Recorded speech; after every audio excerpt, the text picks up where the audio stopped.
Hi, everyone. Hello, hello.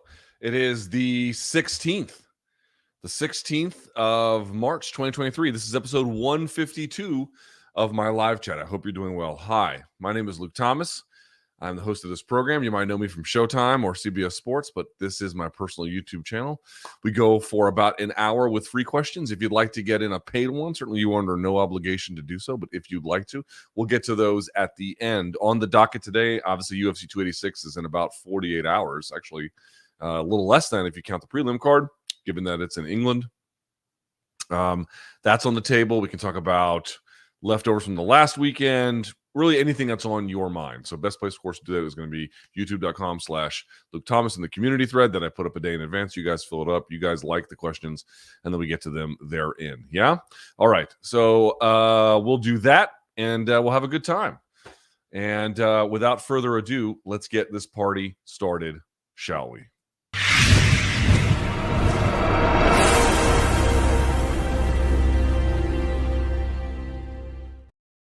All right. We are back, and we have a lot to get to. So without further ado, let's pull up the things here. Hang on. Let me get the questions up for you. Like that. There we go. All right. Let's take a look. Okay. First question, Luke. If Aljo has to move up to 145 to give space for Merab, how does he fare against the top five over there, including Volk? Cheers from the cold north, aka Sweden. At 145, Aljo has a big enough frame, I think, and would retain some of his quickness over some of the 145ers. Obviously, he's very good at wrestling, very good at stick and move. I think that would serve him well. Obviously, very good at finding and attacking the back, creating back exposure. I mean, I tend to think he'd do well enough at 145.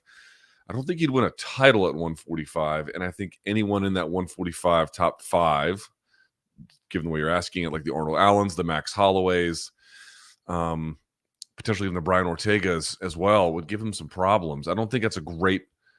It's not to say a guy at 135 who's the champion couldn't go to 145 and have a measure of success. I certainly think he could, but I don't think it would look like what he got at 135. To me, there'd be a drop-off. That's a big jump. It's only 10 pounds, but it does seem like it's a big jump, 135 to 145. For some reason, 145 to 155 feels a little less. That could just be my imagination, certainly, but just the same, I think the physicality at 145 is different. Certainly, there are some trade-offs. Again, I think the speed and the cardiovascular conditioning for the guys at 135, Merab being obviously a great example, although we're talking about Aljo here. He would do, I think, well, or certainly I think good. I don't think he would do great, just because that's just a really difficult ask of him. That's a lot to deal with against guys like a guy like Max Holloway. That's a tough fight, dude. A guy like Yair, that's a tough fight. Allen, that's a really tough. These are tough fights. These are much harder hitters. These are physically stronger guys. Again, the ability to create back exposure, I think, would be real beneficial to him. The ability to backpack would be very... He's got, Aljo's got considerable weapons, but that's a tough ask. All right, this person asked, do you think that Merab's style of fighting is sustainable long term? It seems like such a labor-intensive style. It won't age well and could lead to frequent injury. Thanks for all the content. The injury part is a little harder to say. That's very subjective. Certainly, the way in which you have to train to maintain that kind of cardiovascular conditioning, I think to your point is just the amount of repetitions you have to do in training and the amount of volume would be a problem. Sort of a general rule, you can only train that which you can recover from. So it looks to me like he's got, for the time being, really incredible recovery, not just in the middle of a fight, but like day to day. He has a lot of recoverability there. So that's one. I do think that if he does it, here's the thing. He really looked to me like he had taken a level up in his striking. I believe that he is continuing to add polish. So it's not like in any conversation about the long-term trajectory of Merab and his style and the trade-offs, because every style's got positives and negatives and trade-offs that you have to make, I do think it's fair to say that like he's going to get better as a technician, which means that even if there is a commensurate slowdown athletically, he can't do the same amount of work for the same amount of time in the same amount of ways. It might not lead to the precipitous drop off you're talking about, but I do agree in sort of broad terms that the amount of work he's doing, even if injury isn't a component, you know, there will be a price to be paid for this. And I think once he hits it, it's going to be, there will be an amount of time if he works on the craft of his game that will offset any losses in the physicality of it, right? Like there's going to be a point there where you just simply won't notice it as much. But there will also come a point if he competes long enough where any kind of improvement in technicality won't make up for the difference in the labor intensive style. Like, so I asked Fight-Metric about this. I don't know if you guys are aware of this. I think there are only 4 fighters in UFC history who have claimed in a single fight 10 takedowns and 100 significant strikes landed. Let me look up. I know 3 offhand. I believe there is a 4th. Let me see if the 4th. Yes. Okay. There's only 4. Cain Velasquez did it one time.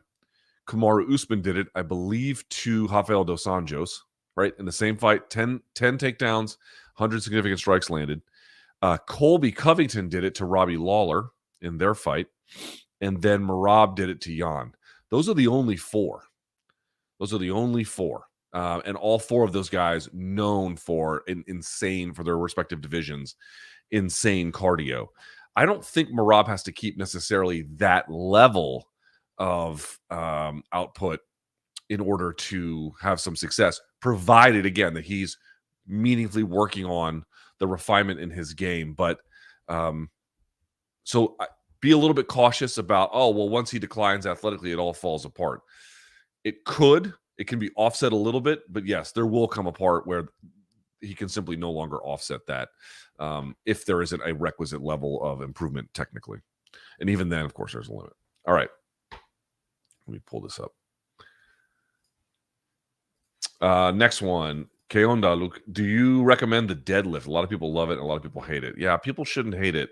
I really don't understand the idea of hating it. Yeah, you shouldn't be a fucking idiot when you deadlift. I mean, that's like people always like, I don't like the deadlift. I don't even understand what that means. Like, unless, you've got some really bad experience with it previously. But if you're new to it, the idea of hating it just seems absurd to me. I don't even really understand what is it inherently about the deadlift that is so dangerous? Assuming we're talking like relatively intelligent use cases where understand what's happening here under like the way you're supposed to do it. You're supposed to do it. It's a hinge motion with the hips. They go backwards, right? Your shoulders are locked down into your lats. You're bracing through your core outward, not inward. And then, of course, you're sort of sitting into the bar a little bit to get your hips to the proper position. And then you're pushing against the floor as you're raising. It's 2 motions at once. What about any of that is inherently dangerous? Nothing.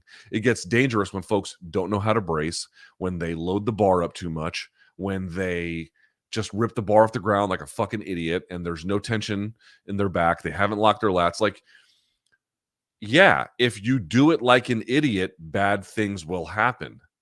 Don't do it like an idiot. Keep the weight low. You can practice with kettlebells. You can practice with, again, we've talked about the trap bar where the gripping is like this as opposed to a mixed grip or hook grip. The gripping is neutral in that way. It's a different mechanically a little bit than a regular deadlift, but just the same, it's a good place to start. It's a safe place to start. Really what has to happen is you have to create proper tension, proper stability, proper breathing, and work on your craft. And like, dude, it's the best thing I've ever done for myself. I've had a couple of times where I've tweaked my back. They were not serious injuries. I was able to get over them in a matter of days. It's not to say that you can do this without caution. It's not what I'm saying to you. But it's like almost like, well, look, I hear people crossing the street, can be dangerous. Yeah, crossing the street can be dangerous if you do it like a fucking idiot. If you do it intelligently, where you wait for the light, you look both ways, you're in the actual crosswalk, right? You do the things you're supposed to do. The vast majority of the time, you can cross the street with just no problems. Certainly, I'm not telling you it's as easy as that to get good at the deadlift, but like, oh, well, I don't like it. Well, then I guess, I'm not like the things it teaches you to do, proper bracing, proper mechanics, proper gripping, I mean, all those things, the parts where you have to get all the hinging you have to work on. These are all things that are very good for you. It is good to learn how to hinge. It is good to learn how to properly brace. It is good to learn how to properly breathe. It is good to work on your grip. It is good to all these things are good for your body when done in intelligent use cases. So, I have very little sympathy for the idea that like not everyone can deadlift. Yeah, not everyone needs to go and max out on their conventional, to figure out how strong they are. But can you program hinging movements, deadlift movements, for all different kinds of walks of life and people and heights and weights? Yes, of course you can. Just do it intelligently. This is not to me a major ask. It's pretty straightforward. What kind of torture and maiming are you contemplating when BC won't end the show after the 8th perfect opportunity? Yeah, he kills me with that shit. And then he got bitter at me when we had the debate over GOAT, and I was trying to get my point about GSP. I'm like, yeah, sometimes you got to take your time. And he seems to think that like, more is better, and more can be better in the right circumstance, but just more all the time is not better. Less is more in that case. Yeah, I mean, we have a different idea of things. I don't have ideas about torturing and maiming him. But yeah, that drives me fucking crazy. That drives me crazy. It's interesting. I don't even agree with this per se, but like, when you come from radio, where like, so when you do radio, folks may not appreciate this. When you do radio, what they teach you is like you make your intro. Hi, everyone, live from whatever it is you're saying. We're going to get to this on the show today. We're going to talk about Aaron Rodgers going to the Jets, whatever. You set that up, you say hi, and then they want you talking about your show within like the first topic, within like the first 60 seconds. Okay. And then you're going to have roughly 8 to 12 minute segments, sometimes longer on, if you're doing terrestrial radio, even satellite radio, you're doing 8 to 12 minute segments. You have to get in, make your point, and get out. And then what they want you to do is, I had a 3-hour show every day. At the beginning of every hour, they wanted you to do the same topics with a different twist on it. So if it was McGregor's coming back, that's one. McGregor's coming back, what does it mean for USADA? That's another. McGregor's coming back, but at what weight class? They wanted you to circle back at all 3 hours and basically do the same show for 3 hours. But in a twisted new way, like some new wrinkle on it, because they said that they were getting new listeners every hour. So if you miss the first hour, it doesn't do you any good to then be in the third hour when all the A topic stuff has already been done.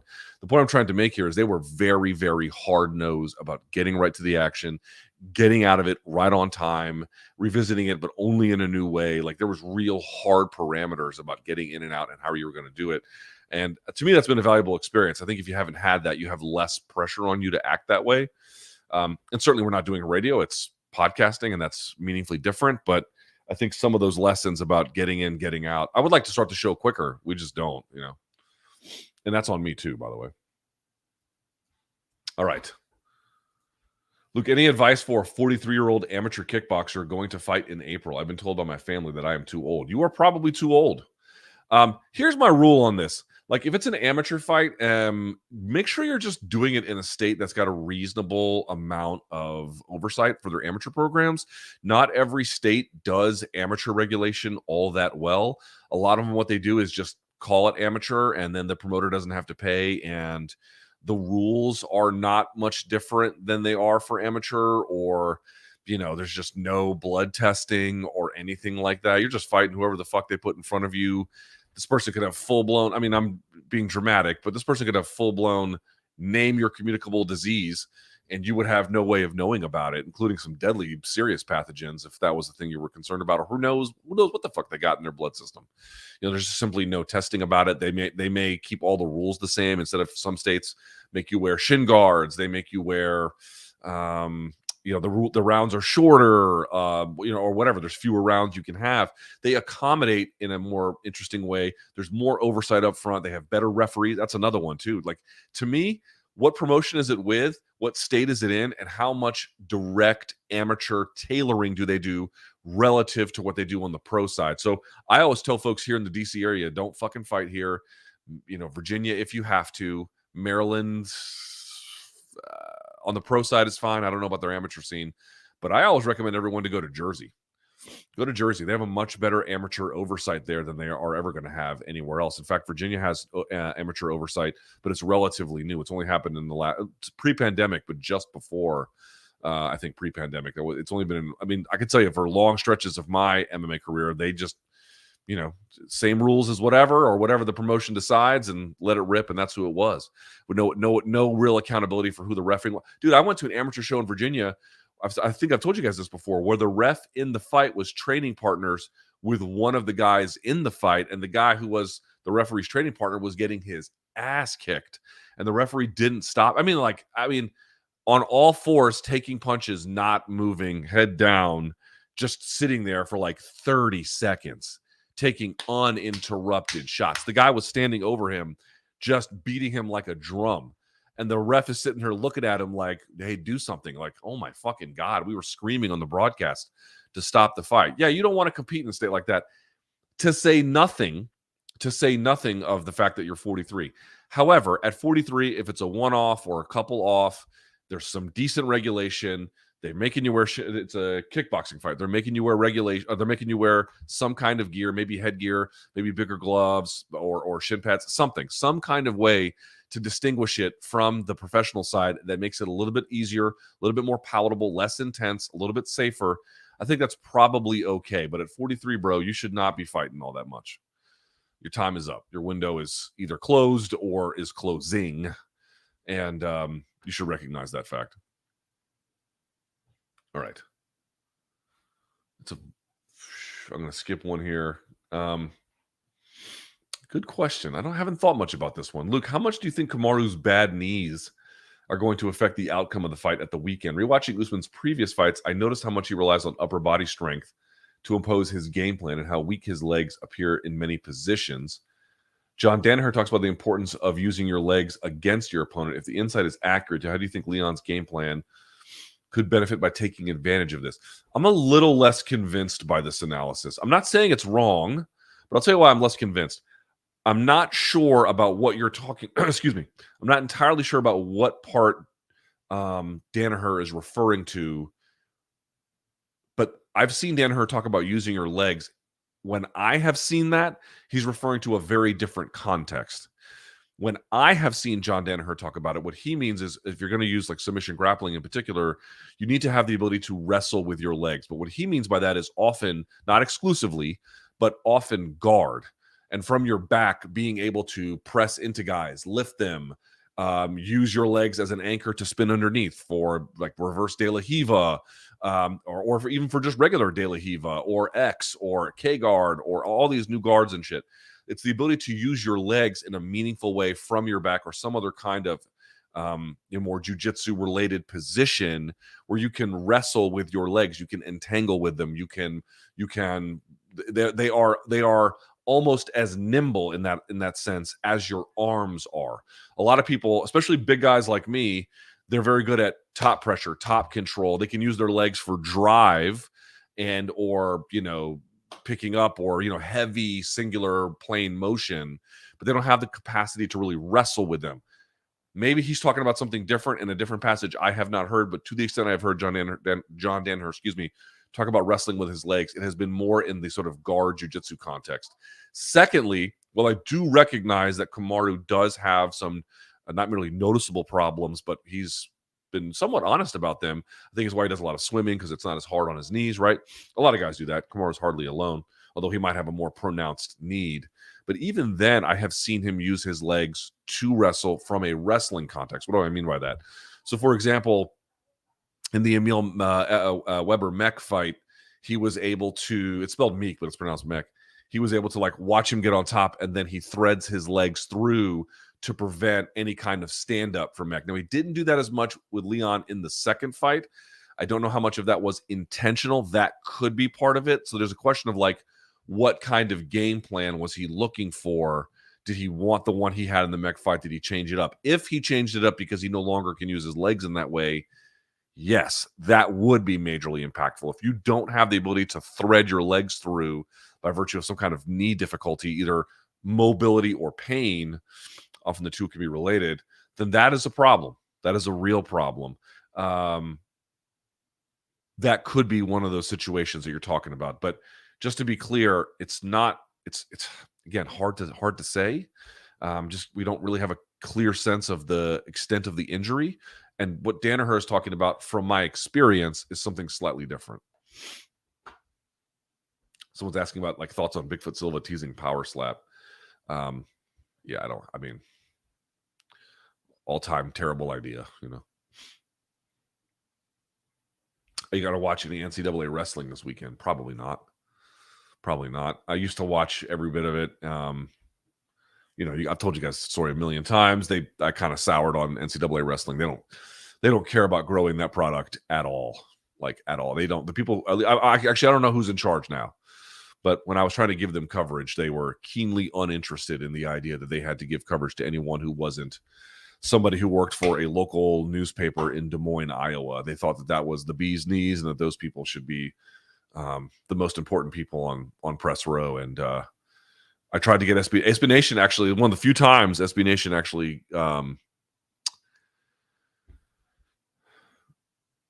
relented to one of my ideas. And it blew up in my face completely because they refused to give us any help. And their answer for that was, well, we've got these guys who work in Iowa who work for gazettes with circulations of less than 1,000 people, but they were covering wrestling all season. We don't want to boot them out now. And I'm like, all right, well, enjoy the extent of your product being limited. So I do like collegiate wrestling, but I don't follow it much anymore. And they don't care. They're happy to have what they have, and so I let them have it. Luke, what's your least favorite lazy and prosaic phrase that's commonly used by fans, fighters, and combat sports media? A notable example for me would be "styles make fights." I feel like this is often used as a substitute for thinking instead of quality analysis. I don't know. It's pretty useful. I mean, it's said a lot because it's true. Obviously, there's what it is. Best camp of my life is another big one. You know, there's a million of them. You know, I'm in the best shape of my life. Any kind of thing you see at media day is a big one, or anything you see up in like the lead up to fights. Those are the big ones. Also, this fight was a robbery when, like, you know, the amount of robberies you've actually seen, you could probably count on one hand. I think I've seen in person like 2 robberies, like real robberies. But yeah, styles make fights. It is cliche. Fair enough. And some people do use it as a substitute for analysis, but even the best guys will say it because it's very true. Like it's an inherently very accurate way of looking at the fight game. It's just, to your point, overused. Here's an interesting question. Luke, are there any well-spoken active UFC fighters that you think could have a future in the commentary booth? I mean, a couple of the guys that you've seen already out there are some good candidates. Anthony Smith, I think, could be a potentially good candidate. Being an analyst at the desk is different than calling fights. There are 2 different skills. Sometimes guys who are good at one are good at both. Sometimes one is good at the analyst desk and not calling fights, or vice versa. People think it's the exact same skill. It's not. They're very different skills. And only until you really sat there, you realize that there's a certain kind of deliverable for each on-camera experience. And they sound the same, or they kind of look the same, but the way in which you have to deliver it, what you're tasked with saying, what your responsibilities are, is all very different. So keep that in mind. But I would say Smith's a good one. Obviously, you know, Michael Chiesa, I think, is on his way already. I would add Alan Jouban to that list. Now, you're asking about active UFC fighters. It's a little harder to say. Cejudo is doing some interesting stuff on his YouTube channel. I think that from stuff I've heard from him on Eagle FC, again, there's a question of like how that would translate to actual commentary. You know, it's hard. By the way, to the extent I've done commentary, I don't think I'm very good at it either. Like, it's fucking hard. It's really hard. So let me think of like some other ones out there who have like interesting perspectives. Again, I couldn't say anyone in a foreign language. I don't know about that, but in English speaking language,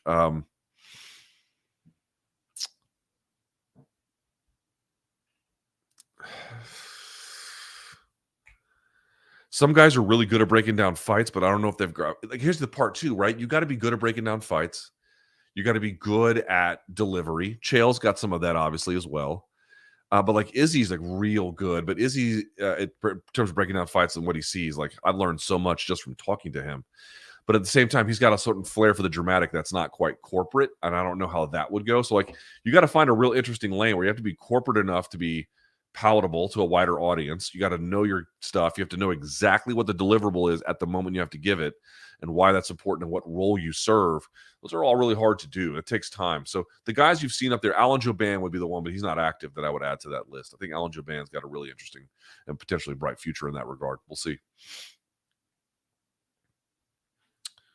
All right, let's go. If Henry beats Sterling, how do you think the fight with Henry versus Merab would go? Henry's wrestling is superior, but Merab's cardio is different.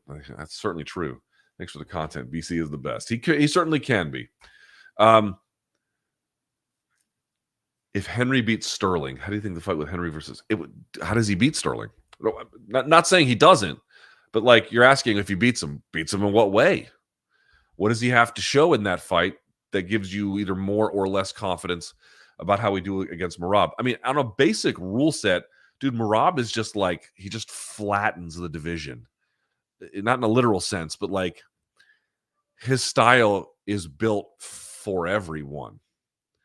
Striker, wrestler, experienced, young, lanky, short, doesn't matter. His style is built for everyone because it's just about oppressive. It's not just about, it's largely about, it's principally about overwhelming volume, just overwhelming torrential downpour of volume. It's simply very, very, very difficult for anyone to deal with. What I would have to see to have let's say a greater sense of Henry's potential in beating Merab would be like just how devastating does his attack look? How pinpoint is his striking? Obviously, how good does his cardio look is going to be another big one. But like what kind of damage can they inflict? What you want from someone against Merab is someone who can do a lot of work. You need someone who can hurt him, man. If you're not hurting Merab, you got problems. You know, you can defend all the takedowns. Great. What does that really do for you if you can't get the guy off of you? You know, so he has to be disciplined with power. He has to be disciplined with pain, or you have to cut him or something. Like you got to do something to him that makes exacting the volume much more difficult to come by. And if you can create separation from him, if you can hurt him, if you can cut him, you got to damage his legs. You really have to tear down the foundation of what makes volume for him possible. If you don't do that, he's just going to pave over everything. So the question is, who do you like on the roster to do that? Maintain good cardio. Obviously, you have to have some defensive wrestling. I mean, you can't just let him walk over you. But more than that, the ability to create separation and the ability to discipline Merab potentially with power or damage or pain, or the ability, it's essentially an act of deterrence. And who's got the pinpoint accuracy, the timing, shot selection, range? Who can do that? Who's the guy to do that? That's what you really have to ask yourself. That's the guy who's going to win.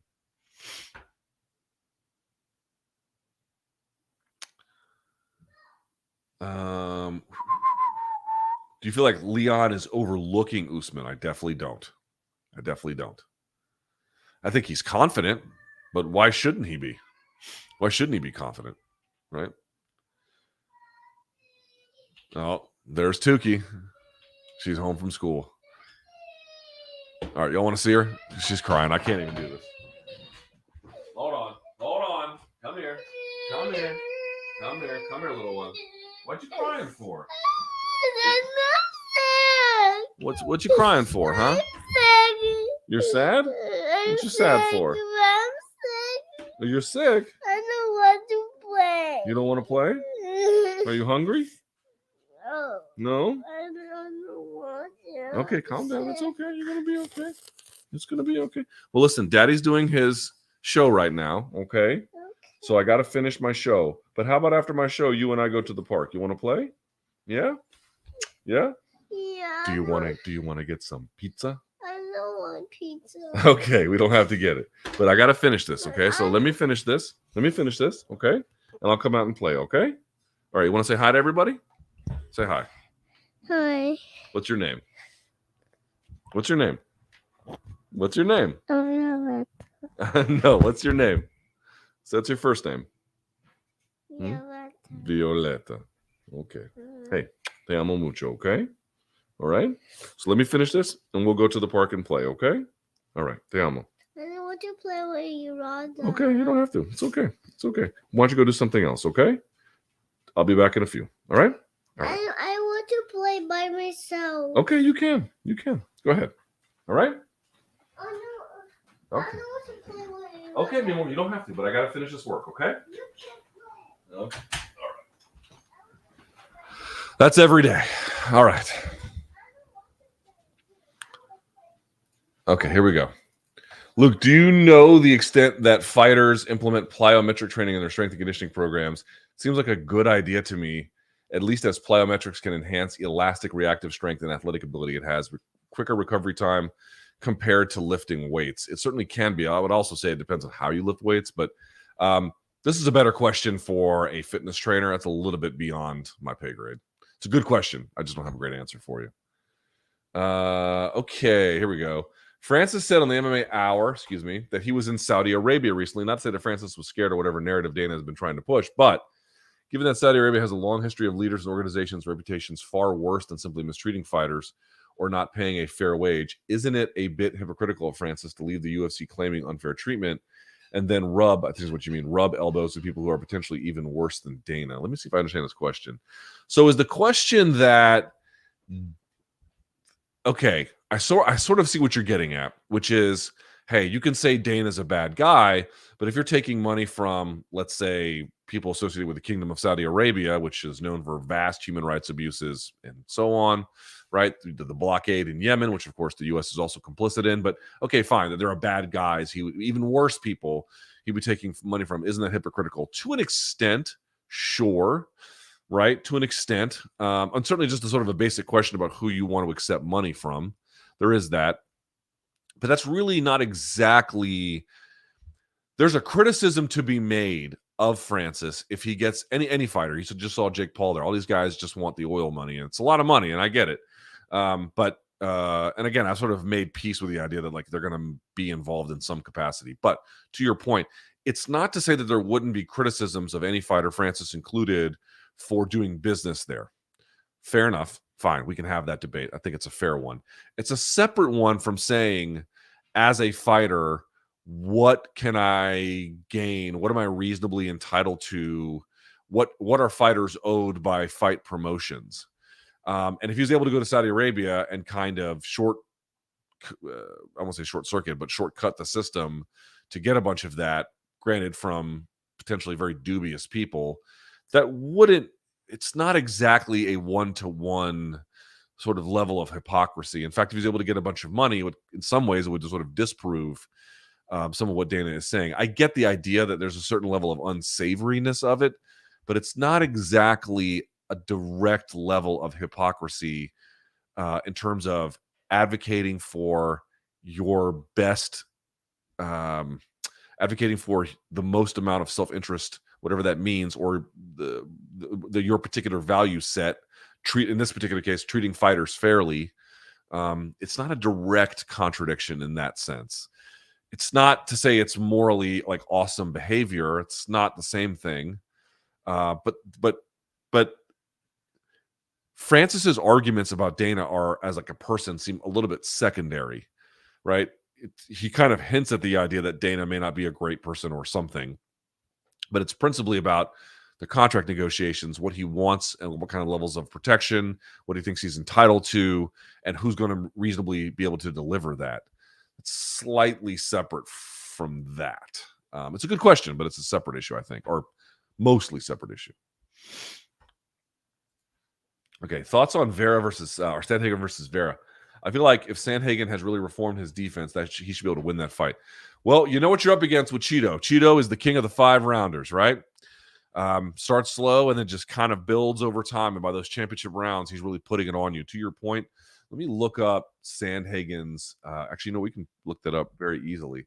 You guys know I've been a big believer in Sandhagen, but he's had some setbacks. And a lot of them, I think, were due to some of the choices about how to pursue fights, right? Like going underneath and then accepting bottom position, or, going for high risk, low probability leg entanglements that, just put him in a bad spot to win fights. That's been one. Getting hit a lot is another one. Let's see if we can see the fight metric data here. Let me pull this up if I can. All right, so here's the matchup preview. Let me look at. I'll share it with you here.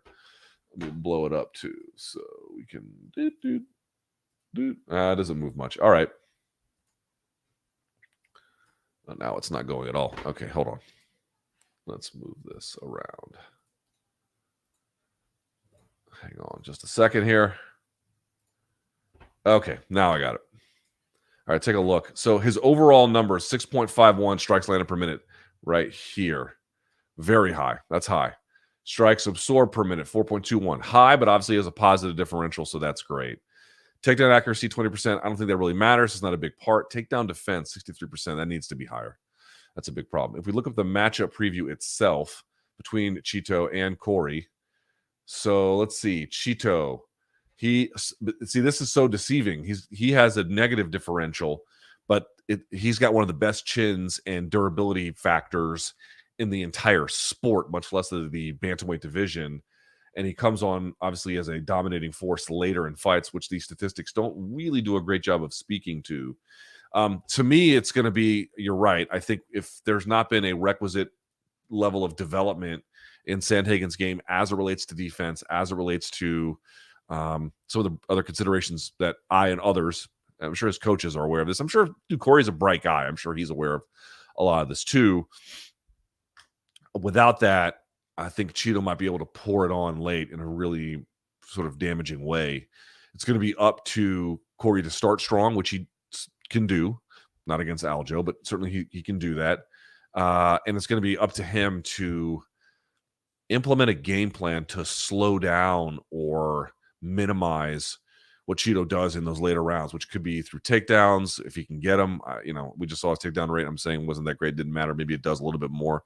Certainly at a bare minimum to find a reasonable path around this onslaught. He's able to just deliver later. It's a big test for both guys. I wonder what the odds are for this one, actually. I'd be curious to see. Check. So where's Corey? Let's see here on... Let's look at these odds. Share them with you. Check this out. All right, so they've got Marlon as a very slight favorite. He opened as a very slight favorite. There was a little bit of separation, and the line has gotten closer. I'd say that's about right. I think Chito has certainly had a little bit more success of late. The way in which he's able to push the fight in a dramatic ways later on, I think is huge for him. It's a massive test of what improvements Corey Sandhagen has made. You would think a guy who's got that diverse striking and that moving ability, if he's tightened up his defense and he's not rolling underneath for very suboptimal choices, it's winnable. It's winnable. But the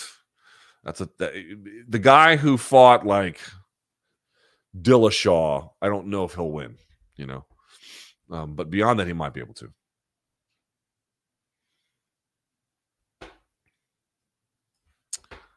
Good question. Greetings from Cape Town.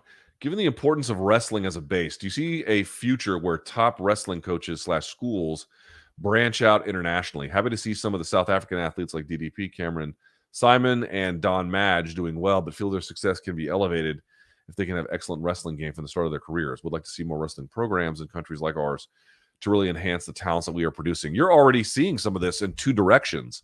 So, for example, there have been some coaches that have been hired here from overseas to do work. I've seen that in camp. Certainly you've seen it with sparring partners, bringing in guys with very particular skill sets. Go back to Gilbert Burns, bringing in some Russian guys who had very familiar kinds of wrestling with the sort of style that Hamzat Chimaev uses, but that's one example. But for example, look at the Hickman brothers, right? Hickman brothers live in Thailand. Look at all the guys from AKA Thailand, all the stuff you see over there. They set up shop over there in Thailand. I don't know what the state of their residency is, but it seems to be permanent at this point if they're not outright citizens of Thailand. And they have brought their services there. Now, that's less someone else recruiting them to go.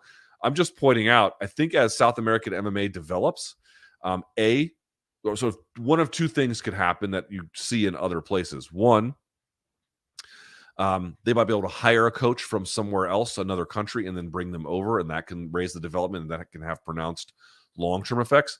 The other one is just that the level of skill will get better overall, generally, even without the importation of any particular international coach.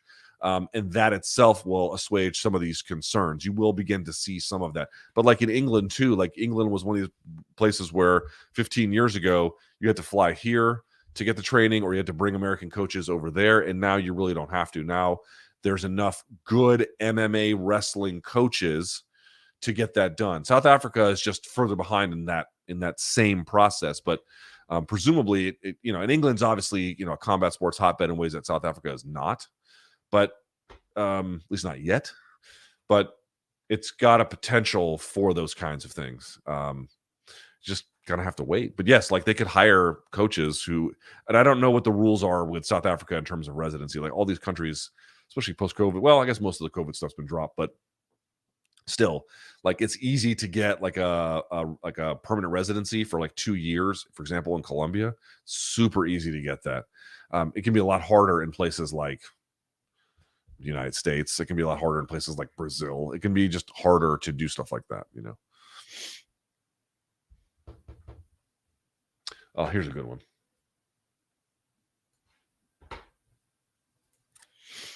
Look, after rewatching the Stipe Miocic resume review, do you think it might be a mistake to not take his chances against John Jones seriously? Okay, I understand it was made before the second Francis fight, and for what it's worth, I have a hard time picking against John. But time and time again, we have doubted him, and he has proved us wrong. For sure, I've been wrong on Miocic more times than I prefer to admit. The problem is he's post 40 or 40, right at 40. That's one problem. The other problem is he had 2 years off. That's another one. And he got flatlined in his last performance. Like none of that gives me a great deal of confidence. Also, I wasn't sure what to make of John, and I'm still, there's a lot of questions that still remain about John that I don't have a great answer for, So it's not to say that I can respect an argument that Stipe should be taken more seriously than perhaps I have suggested. And certainly if John lost, that would be a major event in rewriting how we understood heavyweight history.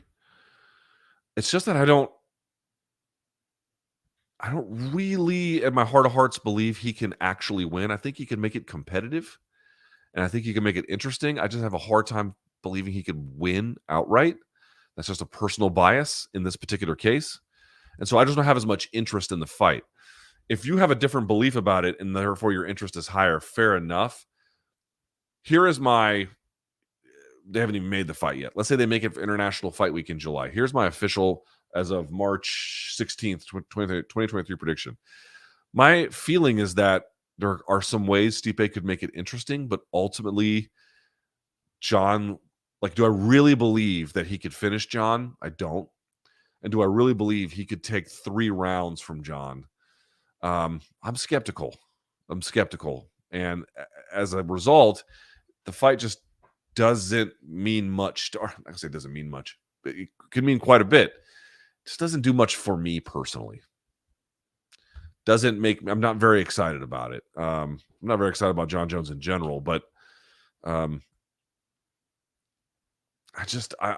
you could say, oh, well, Luke, you got blinders on and you've been wrong, and that's fine. I accept that criticism. I'm just not really high on the fight. I get the significance. I get that I'm outvoted. I get that a lot of people feel differently. Fair enough. I just feel like by hook or by crook, John's going to win that one. And afterwards we'll be like, oh, right, what was the point of that? So this is a good question. The guys on Submission Radio asked me this. If Leon wins this weekend, who do you think that would line up next? And if Kamaru wins or loses, do you see him moving to 185 or staying at 170? So a couple things. If Leon wins this weekend, what happens next? I still think they're going to wait to see what happens no matter what in terms of the winner between Jorge Masvidal and Gilbert Burns at UFC 287. Because if Leon wins, and I think it's unlikely, but let's say Jorge wins, well, I mean, Do I need to tell you what's going to happen after that? There's just no doubt they're going to make that fight. Leon versus Jorge. That's just a given. If Leon wins, but Burns wins, they might do that one.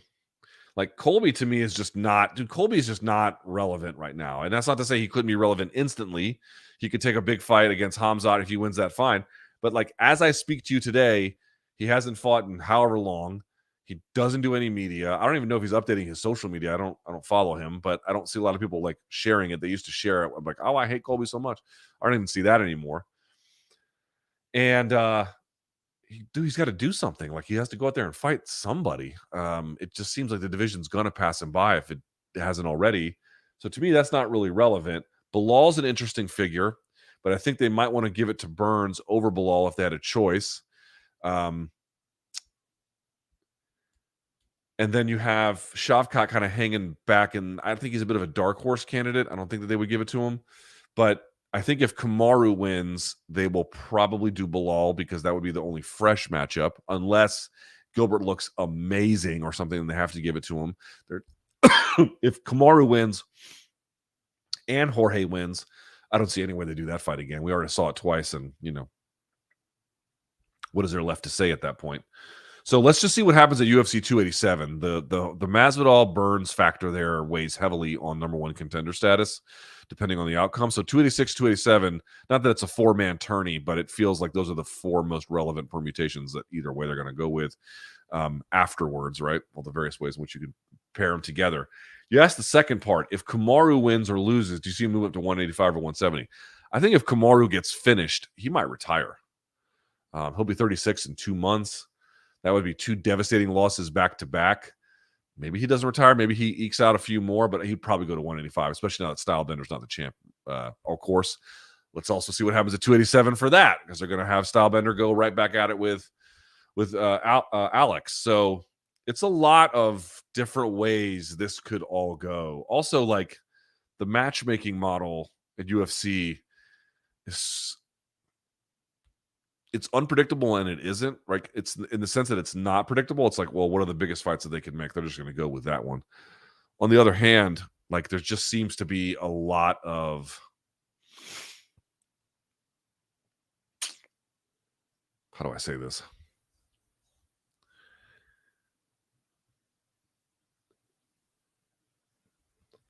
I don't understand a lot of UFC matchmaking decisions that aren't the obvious ones. And sometimes you guys know the rule, right? Where it's like, oh, when they tried to make an obvious one, they couldn't, and they had to go down the line, and what they ended up with was just whoever. Fair enough. To me, there's a lot less rhyme or reason outside of the obvious ones. There just seems to be like what they can just pair together. So to answer the question about Kamaru, he might go to 185, but I think if he gets finished again, that could be the end. Someone's also asking, even if he does win, how long would he carry on? Yeah, that part I don't know, man. A little while longer. But like, even if he ekes past Leon, you know, he like barely gets by, does he want to fight Hamzat after that? Does he want to fight Burns again? Like, what does Kamaru want to do?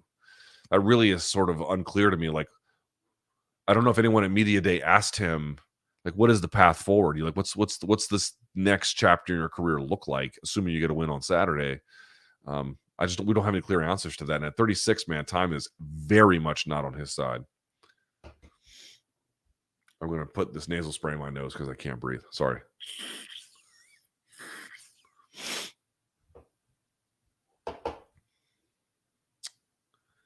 Question about David Benavidez's square stance here. I'll pull it up for just a second. Here we go.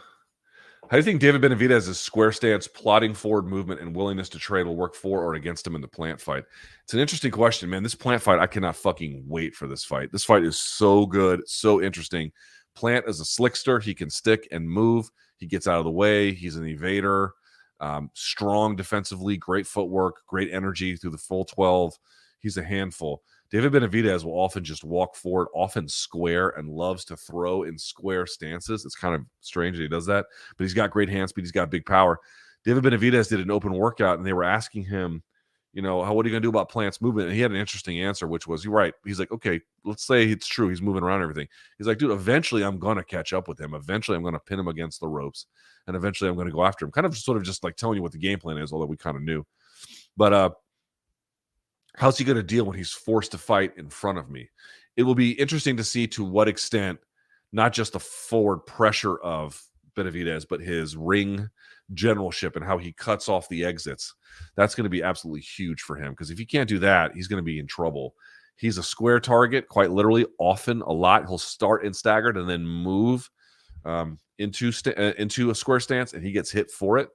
It's just he's able to deliver such firepower with such combinations and speed that it becomes a bit of a problem.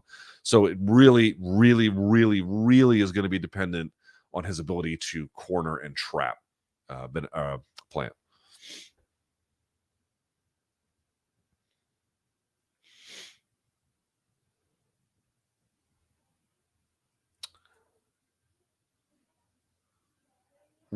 Good question. Who do you think profiles as a more promising contender in terms of championship potential? Ilia Topuria or Jack Della Maddalena, and why? Okay, so they both have very high potential. I don't want to demean one for the other. Topuria is a little further along in his development overall, right? Black belt in jiu-jitsu. We've already seen his wrestling.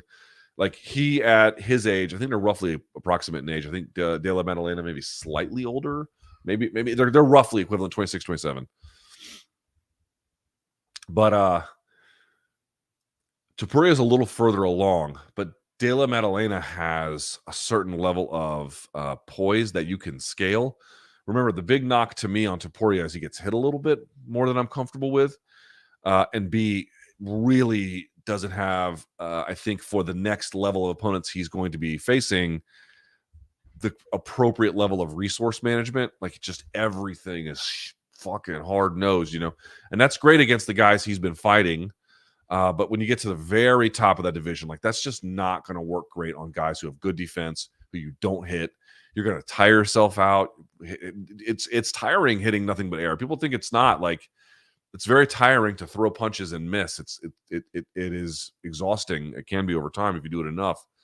There really has to be, I think, a little bit more attention paid on guys who aren't going to be in front of you, what you're really going to do. He's got a lot of skills. He can strike. He can wrestle. He's a black belt jiu-jitsu. He puts it all together pretty well. But the way in which he fights, I do have some questions about the next level. He can clean it up, of course. I'm saying if he just maintained what he did. For Della Maddalena, I don't think he's far enough along, but the way in which he competes, if he can bring those other things up to speed, suits him nicely for the next level. So there's a give and a take. Can Della Maddalena round out his game? We'll see. Can Topuria dial back some of the intensity for a more scalable game plan? These are major questions, so they're in different places. I would say both of them have extremely high potential, but like anyone, no fighter is perfect, and so what can you really say?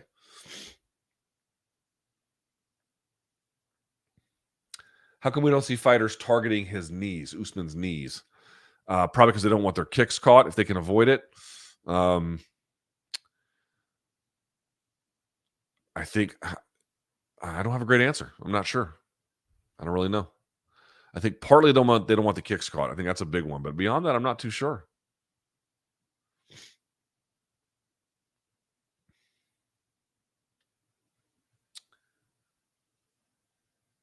Who's a tougher opponent stylistically for Aljo? Merab with the cardio or Volkanovski at 145? Aljo's got familiarity with Merab, so he might have the ability to like find the back and ride it out, in which case I'm going to say Volkanovski up a weight class is going to be a tougher fight for him. Yeah. Someone asks, how well would Shogun's career in UFC have gone if he had debuted at 185 instead? Well, it wouldn't have really made sense. I don't think he can get down there. You're asking in a hypothetical sense. The other problem is, too, like, I remember the days when it was the Hua brothers, right? We always talk about the Pitbull brothers or now the Bonfim brothers. It used to be the Hua brothers. It was Shogun and Murillo Ninja Hua.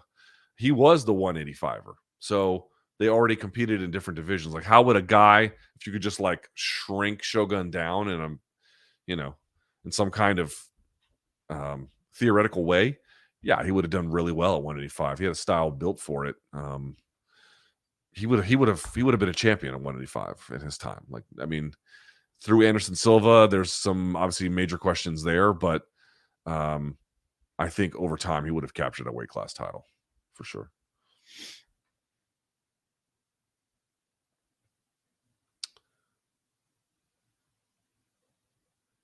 Okay, let me see here. Someone's asking, I'll pull it up. Was Merab's performance against Yan the best example of weaponized pace ever? He threw 401 total strikes and attempted 49 takedowns, right? That's basically 50% more than the previous record, 33 of Gane. Is it fair to say that when properly utilized, cardio is the most potent weapon a fighter can have? It can be. Yan is clearly the better striker, and his takedown defense was good, but he just couldn't handle the pace. So Merab has the best cardio of any fighter in MMA. I'm going to say that right now. And he has the best cardio I've ever seen. I can't prove that, but that is certainly my belief.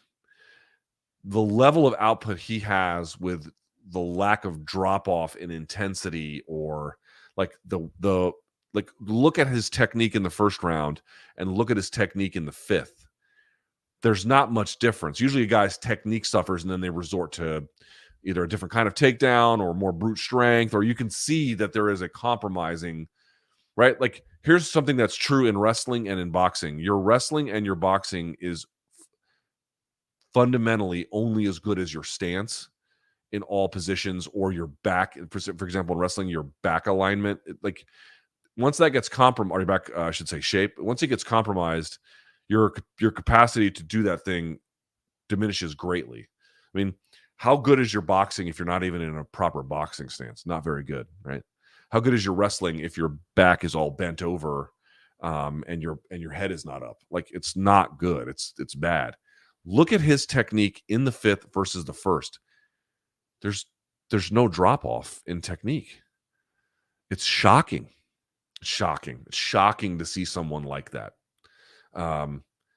You would understand if there would be some kind of degradation. Of course, I'm sure you could pinpoint and find a couple of things, but in general, it looks more or less the same. That is unheard of. That is absurd. It's just a level of cardio that is, it's not a big wave. It's a tidal wave. It's a fucking tsunami. And like, you can't surf those. You just have to get out of the way of them, So is it the best example of weaponized pace ever? It probably. He's already in that elite club that I already mentioned, the 10 and the 100 club. He's already in that, of only one of 4 fighters. He's the lowest weight class guy to do it. He's special. You just won't see guys like that very often, man. That is so rare, so insanely, unbelievably rare. Okay, great question. Love this. What do you think will be the greatest key factors in Leon Edwards retaining his title? So, number one for me, and this is just, I said this on yesterday's MK. I'm going to remind everyone who may have missed that. He has got to get off the fence and not allow pressure. Now, that's much easier said than done. But if you just go back and look at both fights, this is true. But even just the second one, principally, where Usman does all of his best work is mostly, not entirely, behind the jab, cutting angles on an occasion, pressuring into Leon. Leon gets up against the cage, and from there, the jab, whatever he wants to do, the hands come up. So Leon's style of defending, I think, is also a bit of a problem because he just kind of covers, and that's great for hooking shots around the side. That's one. Obviously, you can level change and go to the body for a takedown, or you can just attack the body underneath. And this is where almost all of the good things that Kamaru was able to do, he did them there. If you take away the offense that Kamaru had behind that warning track line, the 2 black lines, now it's 1, but behind that black line right? Whether it's this, like it's like 2 or 3 feet of space between that and the cage wall. If you take away all the offense that Kamaru had there, he doesn't win that bout. He doesn't even come close. Now, obviously, he got finished in the 5th, but let's say he just surfed out the rest of that round. He doesn't win. He doesn't win. That is principally the most important thing of anything. Of anything. He has got to find a way to get off the fence, never even get to the fence, discipline the forward motion, the forward pressure. I think counteracting some of the footwork that Kamaru does to kind of cheat his way. And when I say cheat, I don't mean break the rules, but I mean like you can't see it because he's kind of very sneakily moving into the proper position. If he doesn't do that, I honestly don't know if he can win. Like it's it's the most important thing. And obviously you're not going to stop it completely, but the amount of time spent there is directly proportional to Kamaru's chances of winning. That's just what it is, period. So that's the first thing. Second thing I'd say is this: the blocking of the punches. It's very easy for me to say this, but maintaining a range where he. Okay. So I'll give you this one and one more. Maintaining a range where he's not as under the gun from the jab of Kamaru is important, but also slipping, I think, is going to be important as well. Having some other way to counter and get out of the way of what Kamaru's doing without bringing and transferring your defense. I think that's going to be super key. And then the last one I'm going to say is lateral movement. He's got to move, man. He's got to be circling all the time on his fucking horse. All the time. You got to not be stationary for Kamaru. It has to be hard for him to pressure into you. It should be hard for him to find the timing for the shot. It should be hard for him to get any kind of target to do damage with. Think about how many times he was able to get in those like 2nd, 3rd, 4th rounds. He was able to get Leon up against the fence, jab his face, get the defense to transfer, and then he was roasting the body, man. How many times did that happen? It happened all the time. All the time. Take that away and it's a completely different fight. It's a completely different fight. Those are the 3 things I think are going to be really, really, really critical to Leon's chances of winning because he's got good takedown defense. He's never going to be a better wrestler than Kamaru. I don't think he has to be, but I think he can combine the level of defensive wrestling that he has in conjunction with these other things I'm talking about. Like footwork for Leon in this one is going to be crucial. So we'll see. It's a tough one. We shall see. All right. We've been going for about an hour, so I will go to the paid questions. No harm, no foul if you didn't get one in. It's okay. All right. Let's see. Luke, you old dog. Is the body triangle always better than hooks? Benefits of each. You are the best in the best. I don't know why I'm the best. I don't feel like the best today. I can tell you that. Had a rough one today. All right. Is it always better than hooks? Everything comes with benefits and trade-offs. The body triangle benefit. Most referees won't stand you up even with minimal activity. It connects you to them in a way that it's easy to ride out the rest of the round. It's certainly much better for securing position. So those are some of the positive parts. The downside is it gives you no answer to the numbers game you have to play, where they have 2 hands, you have 2 hands, you have 1 head, they have 1 head. There's just, even though you have asymmetry with position, you don't have any winning of the numbers game where it's 2 hands and 1 or 2 arms with you and 1 arm with them because your other leg is trapping, right? So that's 1. Also, when you have both hooks in, but you don't have a body triangle, you can actually move them around a little bit. You can manipulate their hips a little bit more easily. It's much more offensive, although the downside there is it's much easier to escape from inside 2 hooks as opposed to the body triangle. So there's a series of what are you trying to do? Like, how good is your back control? Where are you in the middle of a fight? Do you need to steal this round? Do you really need to steal the fight at the end of the round? Like, hey, there's 2:30 left to go on the clock, and now you've got the back. Should you put on the triangle? I don't know. Do you need to really win the round? Or there's a series of contextual situations where that answer can vary, or depending on the person's ability, or who is the opponent. Is the opponent like an Anthony Pettis who's real good about spinning into people? Like in that case, the body triangle might be better. Do you have an opponent who sucks at back control? In which case, you may not necessarily have to have it. All of these things should inform your judgment. One is not always better than the other. I don't know why that's on the screen. That's just there because someone fucking put it there. So Yeah, I don't know what to do about it, so I'm just going to put this one here and take it off. All right, thoughts on Bryce Mitchell. This is from Othello. He's just putting it in there. Thoughts on Bryce Mitchell's comments on your IG post. Yeah, so I put up a post from last week's, or I should say Othello put up a post on last week's live chat about people being like, well, John Jones has used. And, Bryce didn't like that. So let me just say this. I respect Bryce as a competitor. I certainly respect him as a martial artist and a fighter. And I appreciate his feedback. I don't agree with much of it. And let's just go through some of it here. I don't know if you guys saw it. Now, I think he may have deleted some of it, but here's what he wrote that I can see. So he wrote the following. Most fighters don't do steroids these days, dude. I don't know what the evidentiary basis for that is. If it's all anecdotal, I'm not sure what to tell him. Independent estimates. I mean, listen, so here's sort of one of the problems. A lot of people who are athletes in general who are involved in anti-doping programs, they take that experience as like having a keen understanding of anti-doping. And certainly it's a very valuable experience, but that is participation in an anti-doping program is very different from looking at the broader history of anti-doping, number one. Number two, assessing its effectiveness across sports. And then three, the particular way in which the UFC's anti-doping program works at scale, what we know about it from an actual at-scale evidentiary basis. Participation in, I'm not saying is not a valuable thing, but simply saying most fighters don't. Most fighters wear. Most organizations, well, let's just back up a step. Most fighters would not include UFC fighters. The vast majority of worldwide fighters don't operate under any kind of notion of anti-doping, what really almost at all. In most cases, it's easy to beat. So we say most fighters don't do it. I'm going to tell you that independent estimates, even in Olympic sports, have it anywhere from between 20 to 50% or more based on anonymous surveys done by athletes who are involved in Olympic style testing. You can decide which one of those the UFC falls under.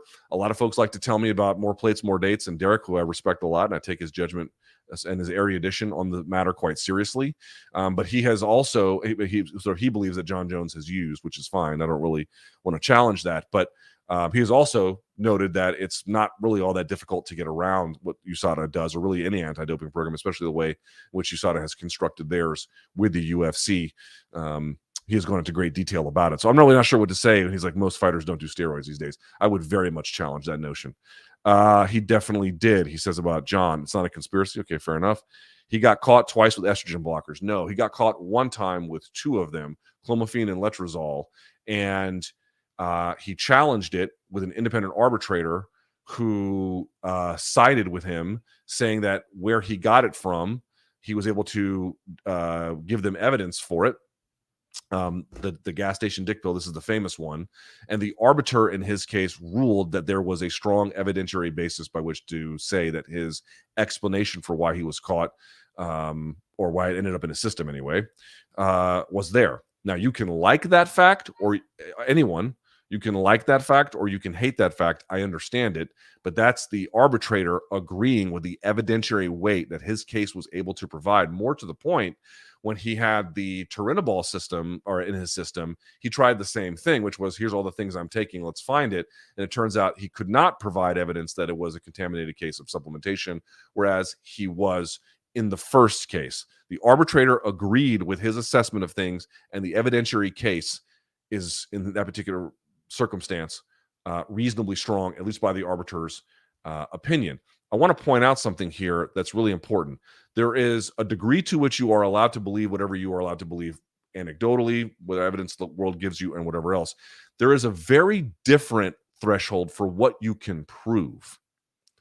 And I think a lot of folks get this confused. They are not the same thing. And sometimes all of us believe things when we don't have great evidence for them. That's true. But the case of John Jones, as it relates to what we know, is only a function of what tests he alleged, or what tests he failed through anti-doping, and what evidence we have through the investigations thereafter. That's it. You are allowed to believe that there is more to the story, but in terms of what is relevant for particularly any kind of debate around GOAT status, and more to the point, what you can prove. Like, for example, there's a story he hid under the cage at Jackson's. do you think that like if he did this, I would not believe it? I in no way would that surprise me. What about that can you prove? Not much, actually. Not much. You can only have a conversation about how it relates to his GOAT status if we're talking about his results in competition, right? What he did on fight night, and what his run-ins with anti-doping authorities and what evidence we have for their case or ultimately any kind of case or exoneration. Those are the relevant moments here. That's the relevant pieces of evidence. And as it relates to John, here's what people don't like. They can't decide if they really believe in anti-doping or if they think it's a sham. And what they hate is that John, and you could say he manipulated the system by having great lawyers. You can believe that if you want. But here's just the reality. Everyone told me when USADA was introduced that this was going to clean up the sport, and not that it was going to be like a panacea, like there's no more drug use or anything like that, but it was certainly going to be better than athletic commission testing. Then that same system provides several different instances of exonerating information, exonerating decisions, and now it's decided that that can no longer be accepted. Guys, you're going to have to decide on some level. Either USADA is above board and, while not perfect, the adjudicating that happened in John's several cases holds weight, or the entire system is a sham and he's just manipulated a bullshit system that was never anything to begin with. Maybe Bryce believes the latter. I certainly cannot speak for him, but there is definitely an inconsistency between people not, in many cases, wanting the anti-doping system to be either only punitive and having no justice in it whatsoever, even for people like Tom Lawler, who got super fucked by it, or the opposite, but they'll go back and forth deciding which one that they believe based on the individual cases. It's got to be one or the other. He continues. You know damn well he cheated, he says, and yeah, if you cheat, you lose credibility to me. Okay, fair enough. Bottom line, he cheated, he writes. I don't care how good he looked. He's been juiced the whole time. All right. It ain't fair, he says. You're not the one missing an eyeball like Michael Bisping, so I'm sure cheating ain't a big deal to you. I'm going to ignore the personal slight here and just say I think the humanity of my coverage speaks for itself. I've been covering it since 2007. I think anyone familiar with my coverage would have a hard time arguing that that treating fighters with humanity has not been a part of it. But okay, I'm going to ignore that and just get to the other part. This is the thing that always comes up about Mike Bisping's eye, and certainly none of us are happy about the state of his eyesight, right? And him least of all. And I can understand him having hard feelings. But I keep asking this question, and I keep getting no answer to it, which is, show me the evidence that the introduction of USADA to the UFC has made it safer. Show it to me. It doesn't exist because there is none. They tried to argue that back when they were introduced, however many years ago at this point, that it was needed because you're not hitting baseballs. This isn't a basketball. It's not a golf ball. These are people. We need to make sure that this is safe. And yet there is not a shred of evidence that the introduction of USADA has in any way made UFC safer. In fact, it looks much more dangerous than it ever has. Now, of course, what makes MMA dangerous is not just strictly a function of the anti-doping program. It could be a wide array of factors. That's true. But I'm just pointing out they can't even seem to tease out any contribution in that regard one way or the other. There is not a shred of evidence, none, that the introduction of USADA has in any way made MMA safer. There are not fewer cuts they can demonstrate as a result. There's not fewer knockouts as they can demonstrate via anti-doping, fewer injuries, less brain injury, nothing. There's no evidence at all MMA is safer. MMA is like smoking. There's just not a safe way to do it.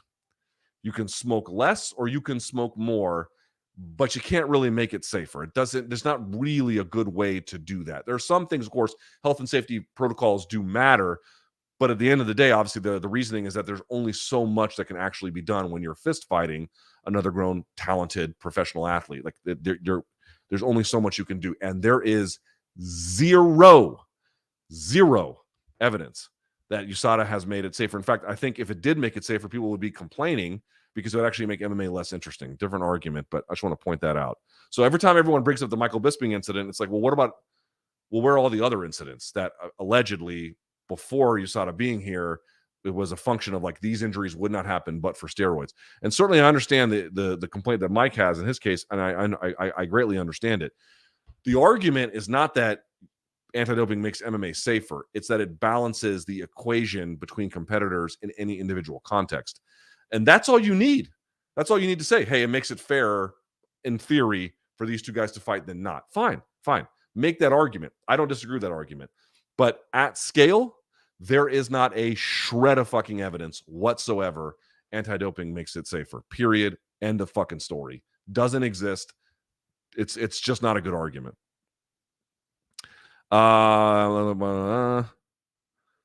Those are the consequences for us who play fair. Okay, I know you don't care because you watch from the chair again. I'm just going to ignore that. But it matters to him. Fair enough. I don't just let it slide. When you cheat like that, it makes you a thief, liar, and a scumbag and evil all at once. Okay, that's his personal opinion. And then he says, but if you want to be best friends with John, go ahead. Y'all have a picnic. Bryce, I have to tell you, I don't think John and I are going to be friends any time soon. We are not friends now. He hates my guts. I hate his guts. This is why I try to explain to people. I don't make these arguments because I like John. I think John is a bad person. It blows my mind that people even still want to work with him. I can't believe that, but they do. That is not relevant to this conversation. The only relevant portion is, what is the evidence as it relates to his run-ins with anti-doping authorities, and what can we reasonably infer? That's it. That's the only conversation we're having here. That's the only one that matters. Then he goes on to say, the independent arbiter. Yeah, he says, you're right. We can trust authority with large sums of money are involved. I don't really know what that means because the independent arbiter in this case, do you guys ever hear of the McLaren report? This was the report done that WADA put together a panel to investigate. Remember the Icarus documentary? The guy who did the report on the investigation and part of the investigating itself into Russia getting around all the Olympic stuff, it was McLaren. What's his first name? I have it here somewhere. His name is, his name is, I fucked this up. Let's see. Oh, Richard McLaren. Richard McLaren's the guy. So we're talking about the guy who's one of the most trusted, proven, and thorough names in anti-doping enforcement in the history of anti-doping. He is the one who, in the Turinabol case, with the M3 metabolite, is the one who, in addition to the reduced suspension that John ultimately got for whatever assistance he gave USADA, also said that John's testing schedule and the M3 metabolite, they don't match up. They don't make sense. And he actually reduced John's punishment even further. If we are not allowed to trust McLaren, or at least in some way nod to his level of expertise in this matter, I don't know what to say. The independent arbitration system is designed to give, it's actually a protection to the athletes. For example, Josh Barnett got fucked by USADA. You know what saved him? The independent arbiter in that case. We're talking about an arbiter who doesn't make money from UFC. He might make a small amount from USADA just to review the case. But in this case, he overruled USADA in favor of John based on the evidentiary weight. Again, I'm going to say it one more time.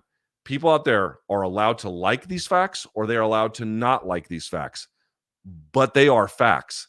People want to deny that the anti-doping system has granted John a degree of exoneration. I don't know what to tell you. I wasn't on that panel. You weren't on that panel, viewer out there. But the anti-doping authorities are the ones who are, to a degree, exonerating John. Everyone told me I'm supposed to believe these people. So which is it? And also, you're talking about the most trusted name in this case, perhaps of all figures in anti-doping worldwide. I don't know how to respond to that. I'll just say this again. If people are interested in learning more about anti-doping, its upsides, its downsides, its limits, you are certainly, I've provided reading lists in the past. There are reams of scholarship on this that I welcome everyone to look at. I think once you do, you just get to a point where it's like, Are there other pieces of evidence you might be able to conclude that John used at some point in his career? Yes, of course.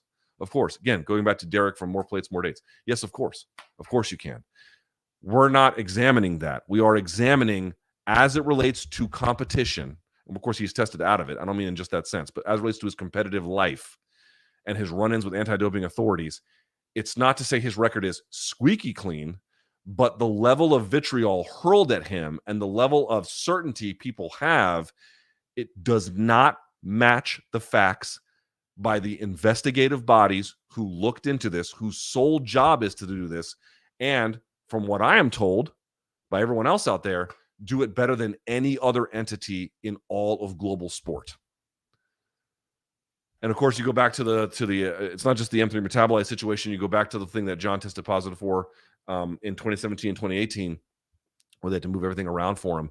The thresholds by which they discovered what was in his system, they don't even use anymore because it's unscientific. Everyone thinks that USADA has this math and the science all figured out. Tom Lawler is proof that they make it up as they go sometimes. In cases like that, they did not have a good read on how well products, including innocuous ones, were contaminated, and they fucking ruined Tom Lawler's career. He was innocent the whole time. Of course, I'm not comparing Tom Lawler in the larger sense to John Jones. John's just the hit and run with the pregnant women and the shooting guns into the sky when he was drunk in his car and everything else he's done. Sure, man, if you don't like the guy, I'm not asking you to like the guy. I am asking people to reconcile with the evidence of his run-ins with anti-doping authorities. It's not what you think it is. It's just not. Luke, what long-term projects or ventures could the UFC invest in to help improve the quality / exposure? Well, what am I? Other than PowerSlap. Well, the PIs are big. I mean, they've done everything. I won't say they've done everything. They've done a lot. The proper television deal with the rights holder in the respective countries, no matter where that is, right? Getting the right television deal turns out critical because that involves shoulder programming, what kind of audience reach you're going to have, right? These are all massively consequential questions. That's a big one. Are they put in performance institutes where they belong? Are they signing fighters from that country and then doing media outreach for them? There was a lot of this that happened in the 2010s in Latin America, and I think they made some real inroads, right? How about the people they sent to Jackson's to go train, and they got better, and they became champs and all this stuff? They can only prime the pump so much, but it really just becomes getting talent out of that country, featuring I don't mean pulling them out of the country, but I mean, can that country produce talent? Can they be featured on big cards? Do they have the right television deal? And how many more in the pipeline can you really create? The UFC in large part has done a lot to prime the pump of countries nationwide. Luke, I'm going to DC next week. Anything I should make sure to check out besides the cherry blossoms? That's a big one, although they're already in bloom this week, so you're probably going to miss peak bloom. But yeah, dude, DC's. I see that the house is going to have an oversight committee hearing on DC homelessness and I think crime as well. Guys, I don't know what to fucking tell you. Crime is up relative to 2019, although down from 2020 in general, not in everything, but in a lot of crimes are down. I live in the city. I lived in the city most of my life. You can believe whatever you want on whatever news channel you watch or whoever you get your information from. I live in this fucking city.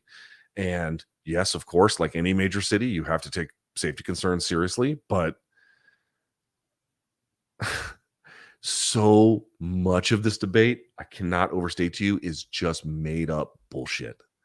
Just made up nonsense, especially where these fucking congressmen live. They all live in these like super nice neighborhoods, super fancy neighborhoods where, you know, people are walking their fucking labradoodles all hours of the night. It's just a bunch of fucking nonsense. And of course, you know, if you lived in a city where the government got the chance to just overrule things that the citizens themselves voted on, not talking about the crime bill, which I also had issues with, but just marijuana legalization or whatever, and that the government can just come and override it because of some archaic constitutional provision, is just insane to me. It's just completely fucking insane to me. But, you know, because it's a partisan issue and not what it actually should be viewed as, which is a democratic issue, it's hard to convince people that this matters. But it's just a fucking joke to me. It's a total joke. All right, Luke, what's the biggest issue with Jones for Gane? Biggest issue versus Jones for Gane? The wrestling or jiu-jitsu? If you had to choose. Oh, okay. Biggest issue versus Jones. Dude, all of it. All of that. His takedown defense was poor. His punch selection in that particular moment was poor. His situational awareness in the grappling. I mean, dude, it was substandard. His striking is great. His athleticism is phenomenal. He's a smart guy, certainly. But his development on the grappling and jiu-jitsu side is woeful. Woeful. Where'd you get the shirt? I'll give a shout out to him. Sorry. It's from Notorious Bastards. Give a look for Notorious Bastards. They do great prints. There's a print on the back. It's the same. It's the Hanya mask with the wrench in the mouth. They do all kinds of cool prints, man. I love their stuff. Notorious Bastards. Give them a look. I'm not sponsored, by the way. I pay for all my shit. So there you go. Ice cream after the park. Yeah. We'll get some ice cream. Thank you, bro. I'll tell her it's from Hectectica. Will John Jones' youngest champ record be broken? Eventually, but not anytime soon. Could John Jones beat Stipe's heavyweight record? If so, who would he have to fight? I don't think he'll stick around long enough to matter. In a different lifetime, if he'd started earlier, maybe. But what's that atheism book behind you, and what's it discuss? Also, what does Mrs. Thomas and Tooki ever do? What do they ever watch fights with you? No. My wife likes boxing. She'll watch some MMA, but not much. The atheism book. Oh, this one? This was a book that was given to me. It's a debate. I used to debate, and so you can see it's got some what you call it on it, dust on it. Atheism, case against God. I know that some of you, this is going to drive you nuts. This is largely a, I mean, this book has been reviewed by like, and I'm Christian apologists. When I say that, I don't mean like these are academics. It sounds like you're saying, oh, they're apologists, but there's a word for it. It's a specific term.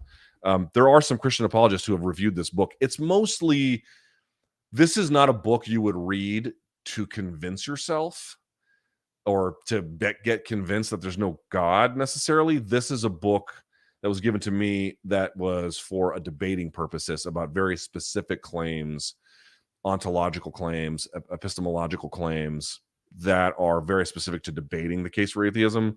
It's not like, hey, I don't really know if there's a God. I'm going to read this and be convinced. This is more also some like the academic development of the arguments for atheism over time. I mean, if you were asking me what happens when we die, I don't know. So I don't have the same idea that like, I'm hostile to the idea of the afterlife. I think we should have a little bit of humility. But if you're curious about understanding the actual arguments of atheists, they're in that one. Did you read Kareem Zidane's article about now dead former UFC fighter and disgraced Kadirovite Abdul-Kerim Edilov? If you did read it, what are your thoughts on the whole thing? I'm going to hope that everyone reads that. Did you guys see that a UFC vet was executed and that Chimaev has taken his role? Sort of. I mean, it's not exactly the same, but that doesn't seem sketch to anybody. It's like, what fucking planet are we living on where that's a thing in the sport? But it's a thing. It's a thing. Oh, you already read that one. Here we go. Movie recommendations. In Bruges, you spelled Bruges wrong. It's with an S at the end, because if you like British dark humor, Blade Runner 2049, if you haven't seen it, I've seen both. So I've actually, not only have I seen In Bruges, which makes fun of Americans for being fat, which is always very funny, but I've actually been to Bruges. I've actually been there. It's in Holland, and it's as beautiful as they say it is. It's awesome. It's great. And I've seen those movies, and he's right. They're really, really good. Will you review Chael's interview on Flagrant? No. Were Chael's claims against the Illuminati code? I didn't hear. Will pushing an opponent ever be in the meta? Seems like a well-timed push could open up your opponent. Yeah, sure. But, dude, what did Holly Holm do to Ronda? pushed her into the final kick. Go back and look. She had her turned around and off balanced. So, there's the right context. Pushed her as she stumbled, and that pushed her right into range for the head kick at the end. Go look at the finish of Ronda Rousey and Holly Holm. Not just the kick, the push and then the kick. So you can get guys all the time doing that, push people down, or Randy Couture used to it's less pushing, but he used to like to run people into the fence as hard as possible to get the ricochet effect. So then he would push them into the fence. You just run them. The fence would give bounce back, and then he would pick them up and turn them. That's not exactly pushing in that sense, but it's hard to come by as a way of programming it in, but the good ones do it. Who would win in a boxing match between Kali Muscle and the Liver King? Not the fans. Probably Liver King, but both of those guys' hearts are going to pop, so it doesn't really matter. Paulo Costa implied that a potential reason as to why he is underpaid is because he is from a third world country. I think he was pointing to the strength of the dollar in Brazil. Is this true? Well, if he gets paid in dollars, I'm not sure I understand the criticism. Because if the dollar's strong in Brazil, that would increase his purchasing power. I'm not sure I understand. Email me. I apologize. I'm not sure what you're asking. This is to start a catheter fund for BC. You may be washed, Luke. Believes you have control of your bladder. Yes, thank you, sir. I appreciate that. Luke, can you play devil's advocate for a moment and try to explain some of the negatives UFC would face if they raised fighter pay revenues to 50%? How would it hurt their business? So obviously, if they were to raise revenues to 50%, they'd have to cut some of the roster. They might have to do fewer shows. They would have to eliminate some of the corporate bloat internally. There probably would be some measure of layoffs. Some of these projects, like the performance institutes and other places, would either be halted or there would be some question about how well they could be maintained. I don't know exactly if they would be eliminated, but there's a question about how long-term they would be. So they would have to dial back, some of the sort of things that they do in the larger sense of the game. But I think a lot of it is overblown for two reasons. One, either it's morally appropriate for these guys to have a greater share of the revenue or it's not. That's the first thing I would say. And second of all, they could also just cut down on the amount of profits that they keep for themselves and then just share that. And there wouldn't have to have a dramatic effect on the product in the way in which we currently view it.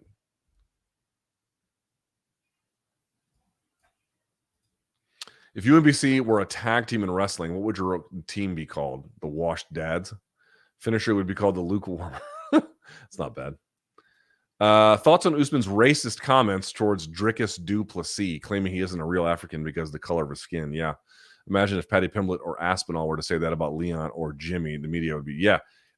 Fair enough. I actually didn't agree with Kamaru. If you're just going to say you can only be African if you're black, you should say that out loud, right? If that's your position, I don't know what his position is. It sounded like that. Again, I think Sadiq Youssef's view is the right one. Sadiq has said, yeah, of course Dricus is African. Yes, of course he is. But Sadiq asserted his right that he certainly was as well.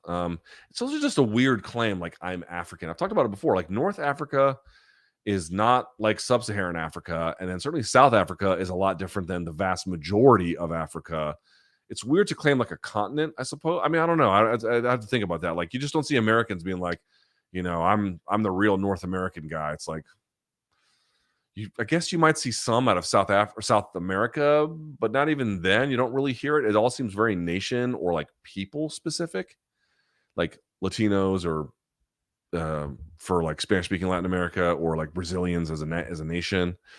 It's just a sort of an interesting dividing line that I don't quite understand its usefulness. But yes, of course, Dricus is African, and of course, it's not true that you have to be black to be African. Dude, the Arabs in the north are fucking African, and they're not black or white. They're their own thing. So we should be very careful about saying that kind of thing. It's weird, this is what I mean though. The Moroccan fighters, we've had some Moroccan fighters. They've not been we're going to be the first African champs. It's They're just kind of proud to be Arab or proud to be Moroccan. Again, I can't tell Dricus du Plessis what to do. If that's the thing he wants to do, then he'll do it. It's just you have to widen the scope of who's African, not so much narrow it. And also, yeah, if the argument is you have to be black to be African, like, dude, fucking Kamaru's manager is Ali Abdelaziz, who is from Egypt. Egypt is in Africa. Like, dude, look at Kamaru, look at Ali, and look at Dricus du Plessis. None of them look alike, and they all have roots in Africa. Like, we have to widen the scope, not narrow it, you know? Any conservatives whose opinions you respect? Yeah, sure, man. I read a lot of conservatives. I'm trying to think, like, who would be... Okay, I don't respect the Ben Shapiros and shit like that of the world, but, like, who was the last... God, what the fuck was his name? I read on, like, he was a professor of public policy at in the University of Texas, but he's decidedly conservative. He wrote a book on the mercantile class. What the fuck was his name?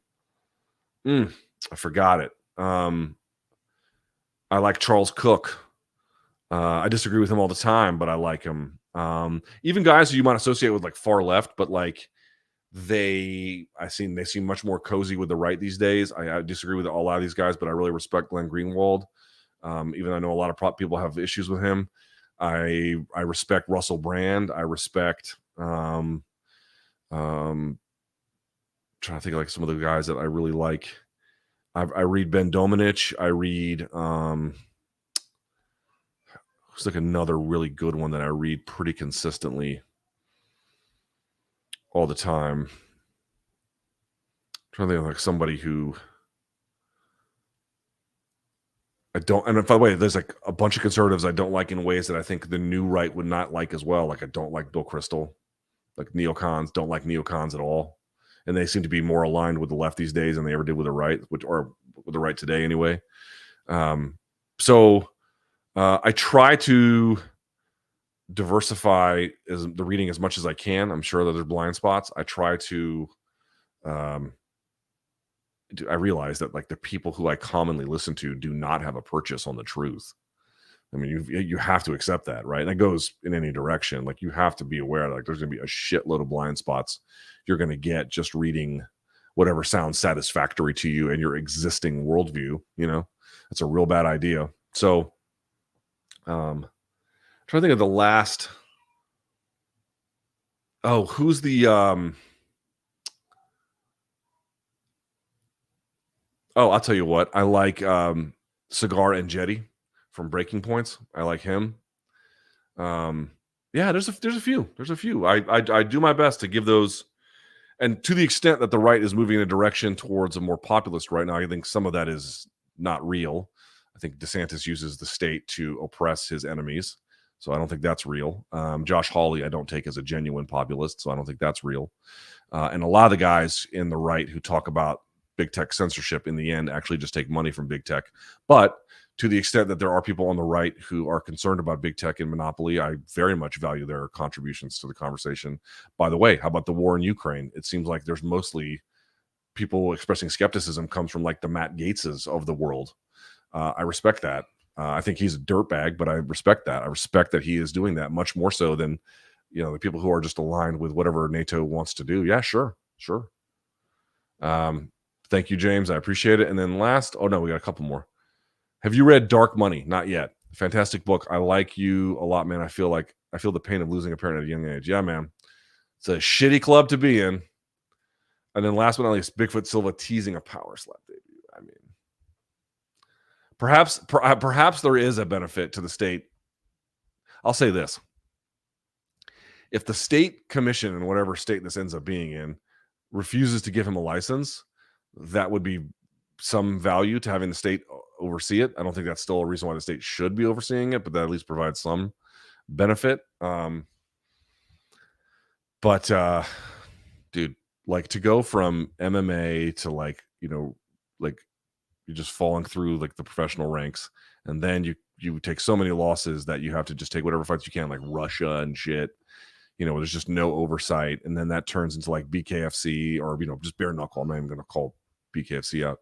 And then it turns into like PowerSlap. I mean, he's going through every stop on the CTE highway before you get to like full on tragedy. It's a mess. It's a mess. All right.